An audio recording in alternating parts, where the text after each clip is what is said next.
Has a stranger ever changed your entire life with one single action?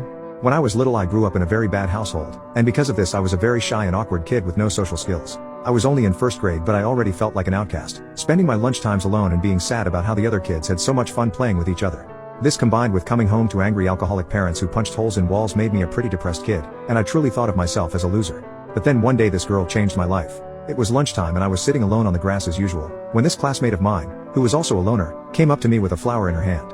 The only times in my life people had approached me was to make fun of me or something along those lines, so I was apprehensive at first, but she smiled warmly at me. She stretched her hand out with the daffodil and asked me if I wanted to be friends. I looked at her like she was an alien. That was the single kindest thing anyone had ever said to me in my life up until that point. I asked her if she really wanted to be my friend, and she just nodded. She said she thought I was cool. I couldn't believe it. I took the flower off her, and told her to come join me on the grass. We proceeded to bond by talking about how cool the clouds looked, and from that day on we became best friends. I brought the daffodil home with me and proudly showed it off, saying a girl gave it to me.